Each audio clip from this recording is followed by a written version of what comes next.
इस वक्त मैं बस्ती लोकसभा सीट पे खड़ा हूं और बस्ती लोकसभा सीट पर भाजपा ने अपने मौजूदा सांसद हरीश द्विवेदी पे दांव खेला है, तो समाजवादी पार्टी ने यहां पे रामप्रसाद चौधरी को उतारा है। मुख्य मुकाबला समाजवादी पार्टी और भारतीय जनता पार्टी के बीच है और दोनों यहां पे कड़े मुकाबले में फंसे हुए हैं। बस्ती जनपद के वरिष्ठ पत्रकार हमारे साथ हैं, उनसे पूछेंगे कि कौन अपनी चाल चलने में कामयाब रहा और कौन किसको धराशायी कर सकता है। दोनों में मुकाबला है कि कोई तीसरा भी इसमें आ सकता है? नहीं, दो ही लोग में मुकाबला यहाँ पे है और यहाँ पे कोई विकास का मुद्दा नहीं है, जातिवाद पे ही चुनाव होगा और जातिवाद पे चल रहा है। अब देखिए जनता क्या चाहती है। मतलब विकास बस्ती में चला ही नहीं? नहीं, विकास नहीं चला। देखिए, चुनाव नीतियों से शुरू हुआ था, मुद्दों पर आके अटका, फिर जाति पर आज मतदान हुआ। इसमें देखिए सबसे बड़ी बात यह है कि जो वर्तमान सांसद हैं, 10 वर्ष का कार्यकाल, एक आक्रोश स्वाभाविक रूप से होता है। कल को कांग्रेस आएगी तो भी, और मेरा अपना मानना है कि कांग्रेस को भाजपा ने नहीं हराया। जब कांग्रेस के नेताओं में यह प्रवृत्ति आई कि सरकार भले हमारी बने, इसको सांसद बना के नहीं भेजना है, तो वहीं से स्थितियां राजनीति की बदल गई। आज भाजपा से लड़ रही है। आज भाजपा के अधिकांश जो समर्थक हैं उनको ये बेचैनी है कि वो केंद्र में मोदी को देखना चाहते हो, प्रधानमंत्री हो जाएं, लेकिन यहाँ से सांसद नहीं चाहते। ये अजीब तरह की राजनीति है। और जातियों पर मतदान हुआ, चूंकि बहुजन समाज पार्टी ने यहाँ दयाशंकर मिश्रा जी को प्रत्याशी बनाया था। अब बाद में उनका टिकट काट दिया गया। पूर्व विधायक नंदू चौधरी जी, जिन्हें याद करना बहुत जरूरी है, क्योंकि नंदू चौधरी इकलौते ऐसे जो है बसपा के नेता हैं जिन्होंने जगदम्बिका पाल जैसे कद्दावर नेता को पराजित किया। यही नहीं, उन्होंने उनके पुत्र को भी पराजित किया। तो आज तो स्वर्गीय हैं, आज वो जीवित नहीं हैं। तो नंदू ऐसे पहले नेता हैं जिन्होंने बाप और बेटे को, दोनों को राजनीति के मैदान में पराजित किया। लेकिन आज जो परिस्थितियां हैं, उनके बेटे लौकुश को मिल तो गया, लेकिन चौधरी वर्ग में यह संदेश गया कि बहन जी भाजपा से मिल गई हैं, भाजपा के दबाव में टिकट काटा, रामप्रसाद चौधरी जी कमजोर हो जाएं, इस नाते लौकुश को टिकट दे दिया। अब बसपा के सामने तो यह संकट है कि वो परंपरागत जो है कैसे बचाए। अच्छा, परंपरागत वोट भी क्या बसपा भग रहा है क्या यहाँ पे? बसपा का परंपरागत वोट बहुत तेजी से सेटल हो रहा है, ऐसा नहीं है। वो वोट जो पिछले उसमें कहीं भाजपा को थोड़ा बहुत सेटल हुआ था, वो अब रामप्रसाद की चौधरी की ओर सेटल हो रहा है। और रही विकास पर कोई चुनाव नहीं है, ये केवल जातिवाद का चुनाव है और जातिवाद पर ये चुनाव लड़ा जा रहा है। सुबह मतदान की ये स्थिति रही कि किसी भी बूथ पर कहीं कोई लाइन नहीं दिखी। अब या इसको कहें हम चुनाव आयोग का वो एकदम पूरी तरह से ये चुनाव आयोग का वो घर घर पर्ची पहुंचाना कि लोग गए, बूथों तक गए और अपना वोट डाला और कोई किसी से बात नहीं किया। हम लोग तो फील्ड में रहे, लेकिन कहीं कोई मतदाता किसी से बात नहीं किया। वो गया, मतदान किया और चुपचाप अपने घर चला आया। तो मतदाता बात करने में हिचक रहा था क्या यार? बिल्कुल, जैसा कि आपको बता दें कि हम लोग फील्ड में थे, जब हम लोग पब्लिक ओपिनियन कर रहे थे, उस टाइम भी हम लोगों को यही दिखा कि मैक्सिमम जो मतदाता था वो एक खामोशी लिए हुए था, और ये खामोशी निश्चित रूप से कहीं ना कहीं एक बड़ा उलटफेर कर सकती है। खामोशी। लेकिन जैसे मोदी जी कह रहे हैं बहुत विकास किया, हरीश जी कह रहे हैं बस्ती में बहुत विकास किया, तो विकास मुद्दा क्यों नहीं बना? देखिए, आपको बता दें कि बस्ती जिले का चुनाव रहा है, खासकर बस्ती मंडल का, वो जातीय समीकरण होता है। विधानसभा चुनाव आपने देखा, 5 सीटों में 4 सीटों पर भाजपा हार गई। जातीय समीकरण ने यहाँ काम किया। भले ही यह अयोध्या के बगल का जिला हो, यहाँ राम मंदिर की कोई लहर नहीं दिख रही है, यहाँ जाति पर वोट पड़ रहा है। और सबसे बड़ी बात, जो यहाँ के भाजपा के पदाधिकारी कार्यकर्ता हैं, वो खुद कहीं ना कहीं एक, चाहे वो कहें कि इनके कार्यों से नहीं प्रभावित हैं या उन्हें कुछ मिला नहीं, वो अंदर खाने में कहीं ना कहीं भाजपा के अंदर खाने में कुछ चल रहा है। भाजपा के कार्यकर्ता ही लगे हैं क्या हराने में? नहीं, ये हम नहीं कह सकते, लेकिन ये है हमारे यहाँ बस्ती जिले में कि भाजपा के कार्यकर्ता सांसद जी से पता नहीं क्या उनकी बन नहीं पा रही है, क्या है कि बहुत संतुष्ट नहीं दिखाई दे रहे हैं। आपस में ही सब एक दूसरे का, हमको जो महसूस हुआ फील्ड में, कई लोगों से हमने बात भी किया कवरेज के दौरान, तो ये हमको लगा कि जैसे कार्यकर्ता कुछ बहुत संतुष्ट नहीं है, आपस में ही जैसे कुछ लगा ये लोग तालमेल अच्छा नहीं है। ऊपरी मन से कर रहे हैं क्या सांसद जी का प्रचार? नहीं, हम ऐसा कह नहीं सकते हैं, लेकिन कुछ ना कुछ ऐसा कह भी सकते हैं। चल रहा है कुछ ना कुछ, भाजपा में कुछ गड़बड़ है। बिल्कुल चल रहा होगा। अगर ऐसा ना होता तो विकास, ऐसा नहीं है कि बस्ती में विकास नहीं हुआ, लेकिन बहुत से ऐसे जगह है जहाँ पे विकास भी नहीं हुआ है। हम तो युवा हैं, हम बिल्कुल कह सकते हैं।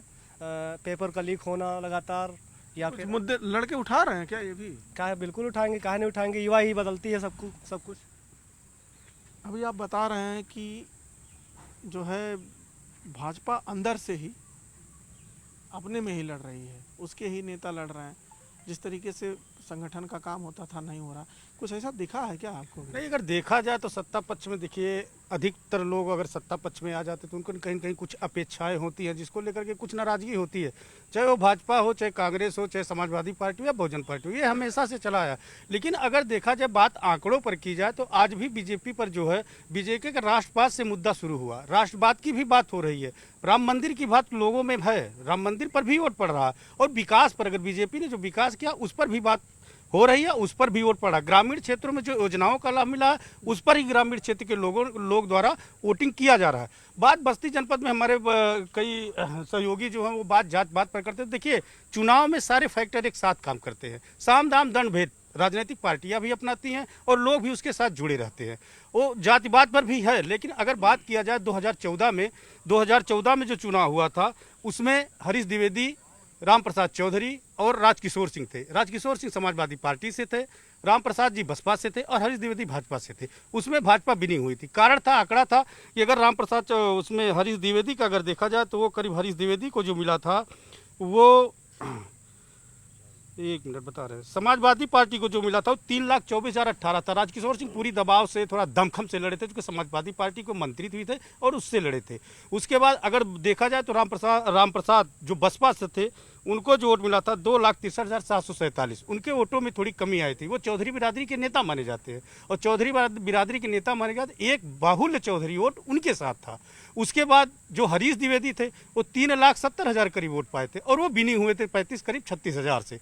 उसके बाद 2019 का चुनाव हुआ। 2019 के चुनाव में उत्तर प्रदेश का सबसे बड़ा गठबंधन बसपा और सपा का हुआ, जिसमें वोटों की संख्या लोगों को एक लग रहा था, पूरे उत्तर प्रदेश में ये लग रहा था कि जो ये सीट जो है वो सीधा उत्तर प्रदेश में गठबंधन सीट टोटल ले जाएगी। लेकिन जब वहाँ टोटली जब वोट पड़ा और वोटों की जब राजनीति हुई और जब बीजेपी के पक्ष में लोगों ने मतदान करना शुरू किया, गठबंधन टूट गया। हरीश द्विवेदी को करीब 4,70,000 करीब उनको वोट मिले। वहीं राजकिशोर सिंह को जो है वो कांग्रेस से आए 2019 में, उनको 86,000 वोट मिला। और राम प्रसाद चौधरी जो दोनों पार्टी को मिलकर के लड़े थे, बसपा और सपा दोनों जब मिलकर लड़े थे, उनको करीब वो 28,000 से हरीश द्विवेदी से पीछे रह गए। तो एक बार ये बड़ा फैक्टर आता है कि जब दोनों गठबंधन, उतना बड़ा गठबंधन नहीं हो सकता, उसके बाद भी राम प्रसाद चौधरी चुनाव हार गए, जबकि वहाँ चौधरी बिरादरी का वोट उनके साथ था। समाजवादी पार्टी में उनके मुस्लिम भी उनके साथ था, यादव भी उनके साथ था और हरिजन भी उनके साथ था। आज राम प्रसाद चौधरी नया वोट कहां से ला रहे हैं, जो 2024 का चुनाव हो रहा। तो हमें ये लग रहा है कि आज भी भारतीय जनता पार्टी हावी और समीकरण, राष्ट्रवाद, क्षेत्रवाद, उसके बाद जातीय समीकरण और पिछड़ा वर्ग जो बड़ा 6,30,000 जो बस्ती में वोट है, वो सारे वोट अभी उनसे कहार, कुहार, लोहार, तेली, भर, पासी, धरिकार, ये सब सभी निषाद, ये सब सभी जो है वो अभी पिछड़ा वर्ग जुड़ा है, अभी बीजेपी से जुड़ा। इसलिए हमें लग रहा है कि आज भी बीजेपी पार्टी हावी है और बीजेपी पार्टी ही जीत निश्चित करेगी। ऐसा क्या हुआ कि बीजेपी विकास की बात करती है, राष्ट्रवाद की बात करती है, लेकिन बस्ती में जातिवाद पे आके सिमट गई? चुनावी विकास की बात तो कहीं नहीं हो रहा है, विकास की बात कहीं नहीं हो रहा है। मैं अपने बूथ पर गया था वोट देने, कम से कम 20% वोट काट दिए गए थे। किसने कटाया कोई नहीं कह सकता, किसने कटाया, काट दिए गए। लेकिन मतदाता फिर विकास, मतदाता क्या करे, मतदाता तो फुटबॉल है, जीतने वाला भी उसको लतियाता है, हारने वाला भी लतियाता है। जो जीत जाता है उसके ऊपर लात धर करके खुशी मनाता है। यही है मतदाता की। तो निराशा है क्या मतदाताओं में? निराशा और भय दोनों है। काहे का भय? अब भगवान जाने किस बात का भय है। कोई आदमी आवे और रोज हम आप दुआ सलाम कर रहे हों और धीरे से जाए वोट दे और सनपाता हुआ भूत की तरह घर की ओर भागने लगे तो दिन हाट।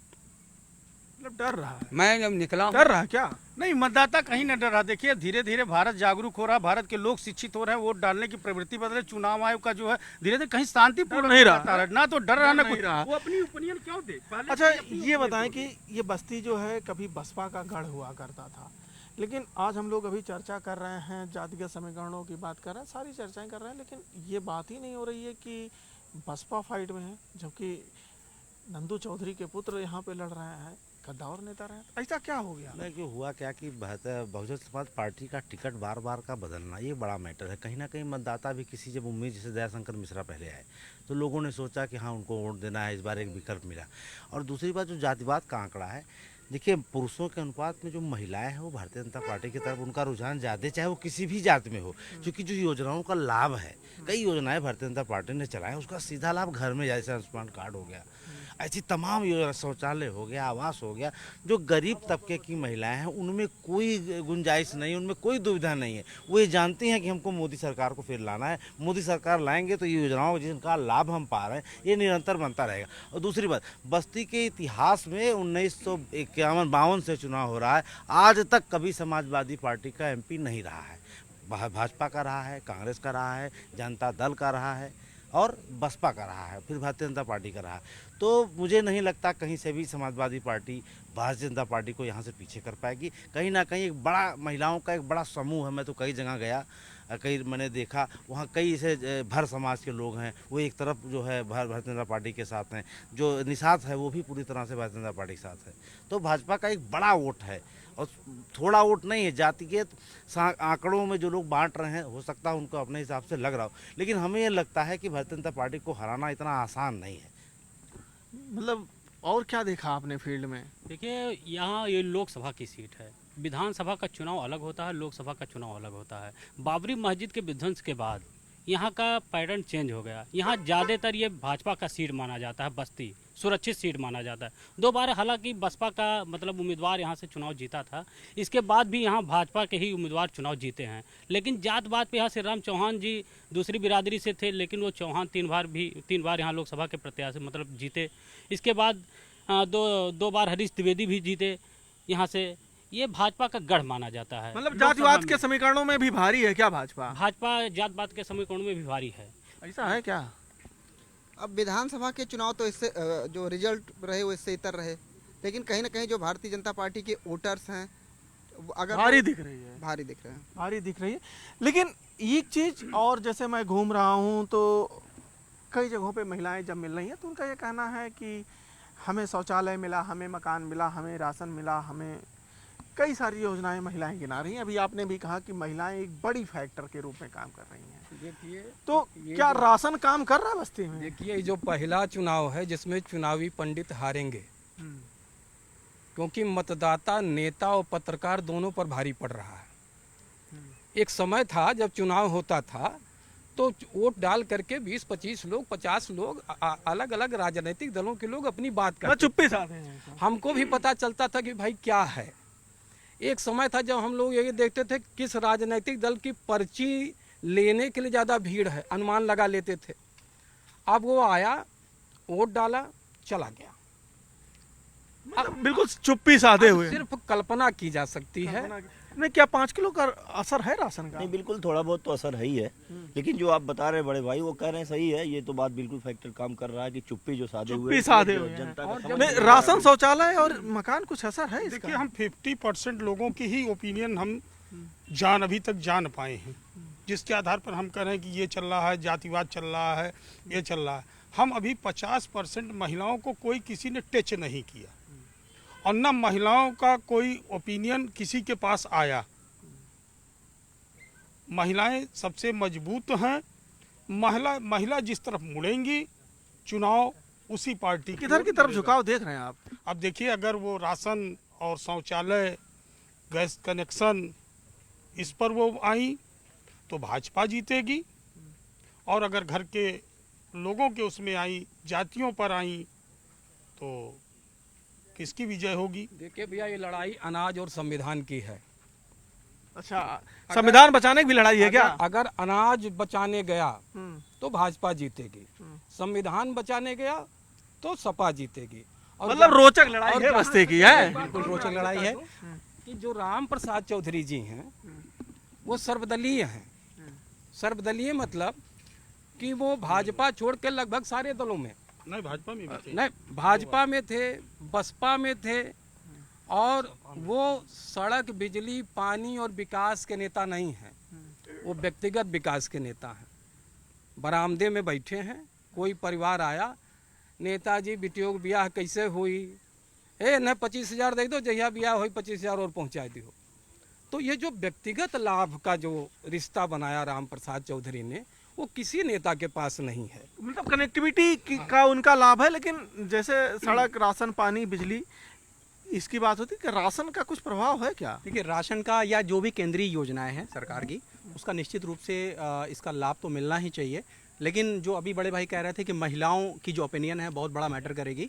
महंगाई एक बड़ा मुद्दा होने वाला है इस बार, क्योंकि किचन महिलाओं को देखना है, भले ही पुरुष बाहर से सामान ले आते हो या उनकी जो आर्थिक गतिविधियां रहती हैं, लेकिन कहीं ना कहीं अगर हम देखें तो ये फैक्टर बन सकता है कि महिलाओं का रुझान किस तरफ जा रहा है। राशन है कोई मुद्दा? देखिए, हम लोगों ने भी कई जगह महिलाओं की और सबकी राय जानने की कोशिश की।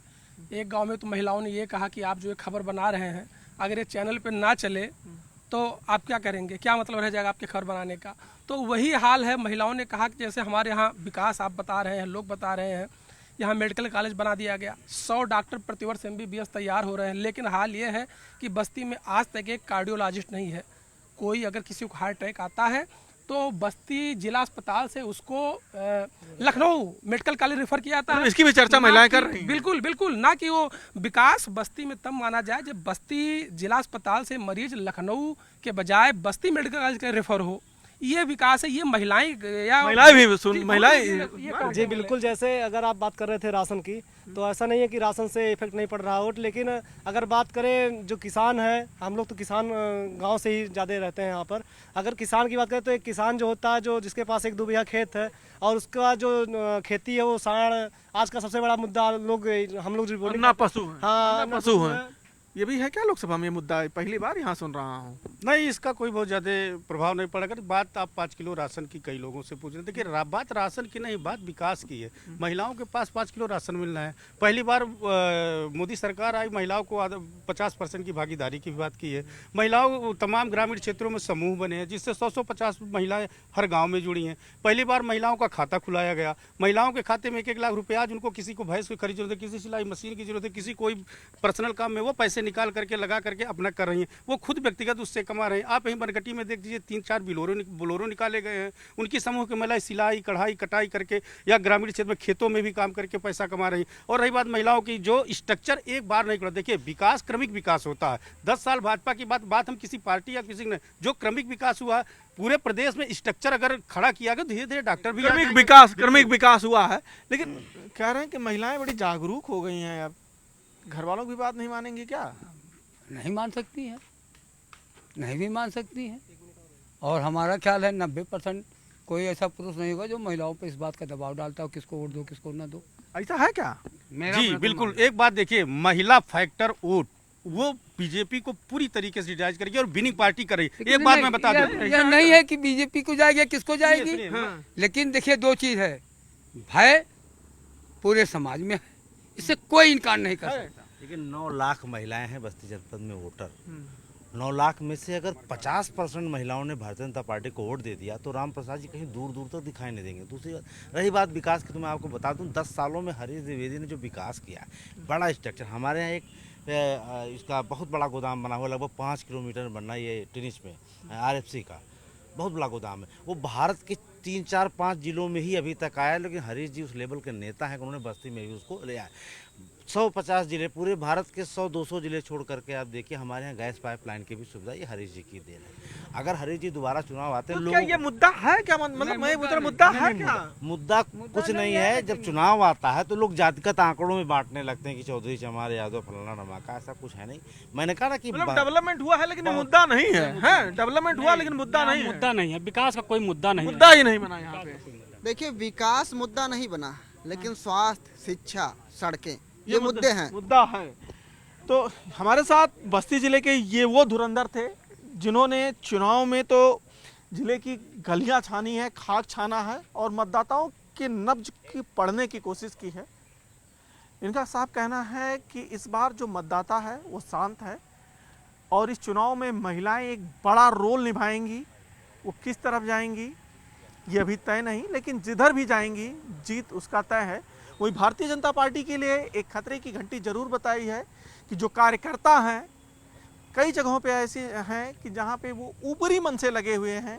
जिस तरीके से कैंडिडेट का सपोर्ट उन्होंने 14 और 19 में किया उस तरीके से करते हुए नहीं दिखाई पड़ रहे हैं जो इन लोगों ने टटोला और जाना उसके अनुसार। अखिलेश पांडे के साथ रामगोपाल द्विवेदी, न्यूज़ 18 बस्ती।